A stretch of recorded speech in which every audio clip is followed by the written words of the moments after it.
And as I sit, Your Excellency, kuna watu wengine wanasema ati watakuja barabara kupiga kelele next week, hata kama finance bill ni nzuri. Yani they have looked for all reasons, wakaona hakuna, wakasema tutarudi tu kupiga kelele. But because the Constitution allows freedom of expression, freedom of picketing, demonstration, and so forth, that is your right, like the President said, Juzi.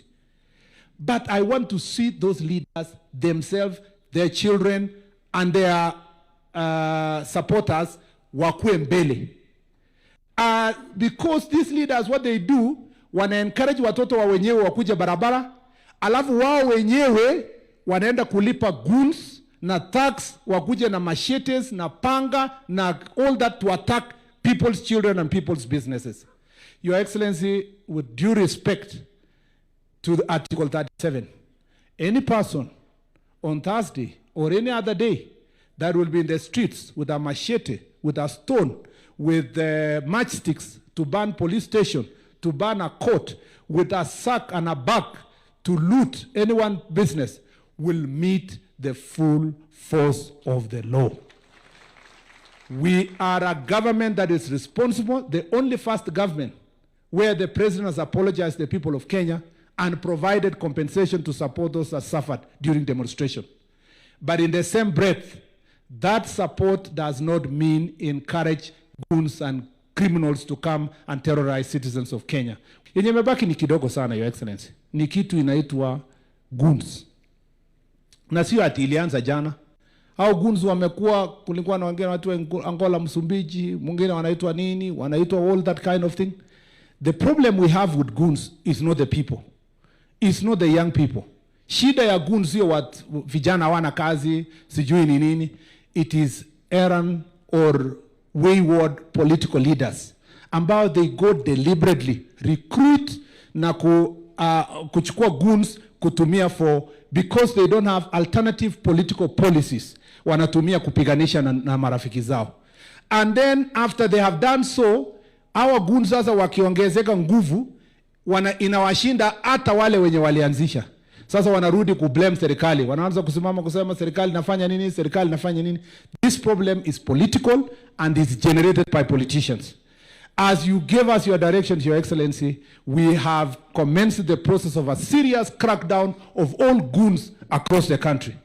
Hapa Kitale hakuna mama alikuwa anatembea kwa barabara, lakini because of the work our security sector has done, Kitale now is safe. And we are moving, Nakuru the same, we are moving to many parts of Nairobi and across the country. I want to say that hii kazi ya kupigana na goons shall be indiscriminate.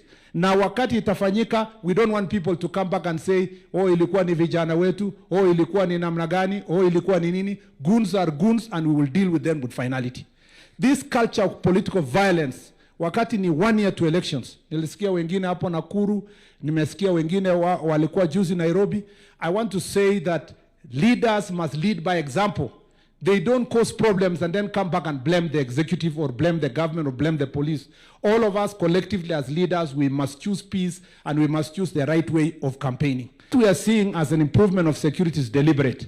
Ile Kerio Valley, Your Excellency, if you hadn't put in place those equipment and program, sasa askari wetu wamemaliza, wale wakora walikuwa huko wanatusumbua. And bigger part of Kerio Valley now is safe. And I want to say, Your Excellency, there is a small corner remaining hapo Isiolo, Samburu, na Meru, pale corner. Through the same tactics that we used, we are going to make sure that that area is liberated so that Kenyans can feel safe. Like you said, mambo ni matatu. And I think people began to choose the number 1. Na wakatoa bunduki zao, ndio Kenya isonge mbele. Aswa sisi wenye wako generation yangu kwenda chini, ambao tulilindwa na wazazi wetu, wakatupeleka kanisa, wakatuadibu, wakatufunza mambo ya kuishi. We must learn from our mothers and our parents na tupeleke the same values yenye tulipewa na wazazi wetu kwa watoto wetu.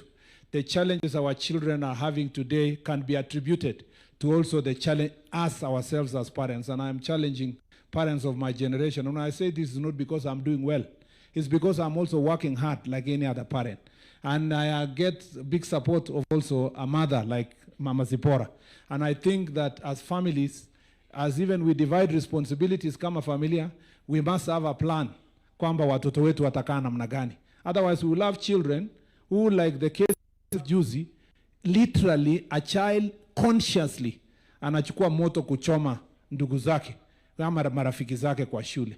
It goes back to how that has happened. I can imagine in our time, vile tungepigwa mangumi na pifboko na nini, na unapigwa na neighbor, na unapigwa na mtu umjui, alafu ukifika nyumbani unapigwa tena.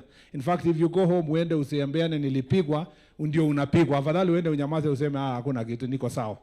So we have to find methods of today that can help us to bring our children in the right way, so that our country, the collective good of a country, is family is doing well. And our mother,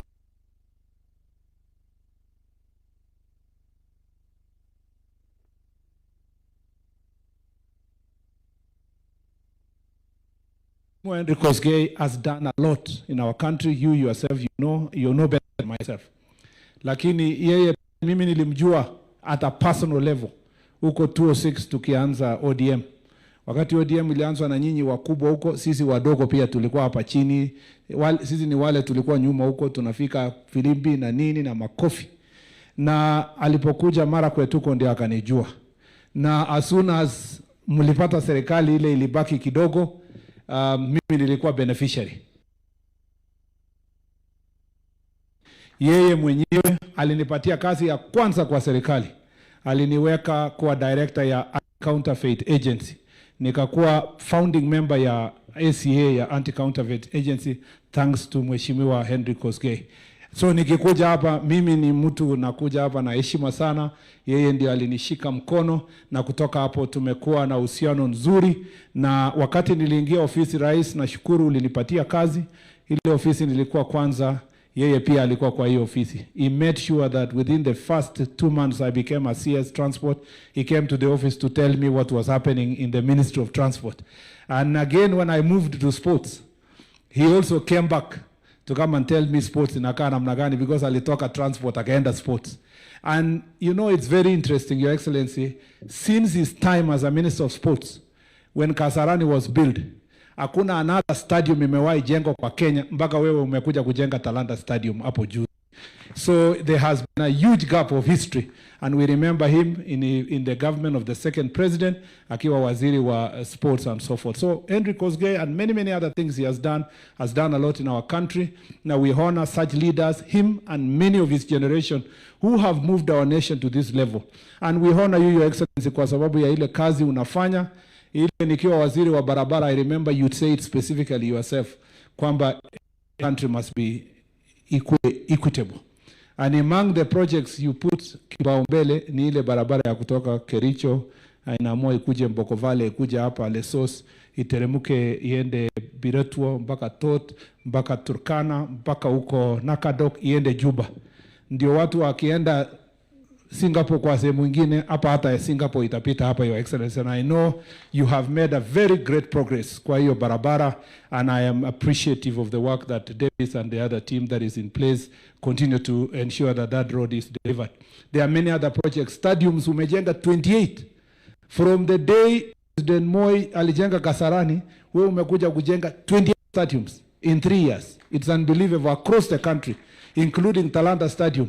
Na rais, kwa sababu wewe ni mtu wa Arsenal, next year wakati ulikuwa una Arsenal wakuje mwaka kesho, pia ile Manchester United ndio to settle maneno kwa hapa for once katika Talanta Stadium. And you know, people don't appreciate kienda safari kama wenye ulida, and as you continue mixing with leaders all over the world, you are attracting investment to our country. Ukiongea tu hiyo time yenye wewe uliongea kwa G7, kama tungelipa kama Magical Kenya tulipe for advertisement, ingekuwa pesa mingi. Tunapewa bure, CNN, Fox News, BBC, Sky News, all over. Wanaulizana na hii rais moja huyu mtu mwingine kidogo kati ya hii mweusi mwingine hapa ati anatoka wapi? Then people start asking, where is Kenya, where is this? And you see the president, I like, let me say this, it must be said openly. I like how you carry yourself, Your Excellency. We admire you. We dream to be like you. Yani wewe huko unajua watu wengine wangeenda kukaa nyuma huko. Tulikuona unakaa hapo unafikisha story wazungu na wote yani wanakaa hivi na inji zao wanaita first world. It was a very proud moment for us. Let me say this, it's extremely embarrassing for our newspapers, media houses, that the presence of the President of Kenya for the first time in G7 was not part of our headlines. Yani tulikuwa tu busy hapo na ile kosi tu tunafanyanga all over here. We don't understand the moment. It means there is a failure also in a recognition in our media spaces of the things that are happening in Kenya. Hao watu watawachwa nyuma huko Kenya ikiwa mesonga mbele huko, because that was the moment that you did not need prompting. It was a moment to profile Kenya in the whole world. But unfortunately, because of Sanballat and Tobias, as Aaron has said, it is not possible for us to get the right space across the country. Ya mwisho, ningependa kusema, under your administration, security has greatly improved in Kenya. So much, Your Excellency. And I must say this, because people pick few items. When we came to office, everybody was crying all over the country in 2022. Through your plan for modernization of security equipment, you managed to improve the welfare of our security sector. You did not do that alone. Uliweka plan ya improve salary ya officers wetu from bottom up, based on your policy ya bottom up. Sasa askari mwenye alikuwa na earn juzi pesa ya 20,000 and earn 30,000, thanks to the improvement of the salary that you put in place. Your Excellency, when we came in juzi, ukaniambia nisunguke Kenya mzima kwa jukwaa la usalama kusikia what do Kenyans want. When I brought back the report to you, Your Excellency, you announced that for the first time in the history of Kenya, a subject that was being discussed day in, day out, ya kwamba tunataka recognize and support our village elders.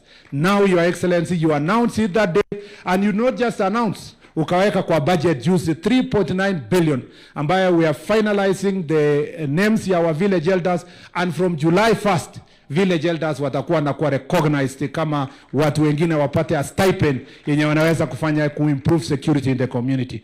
So what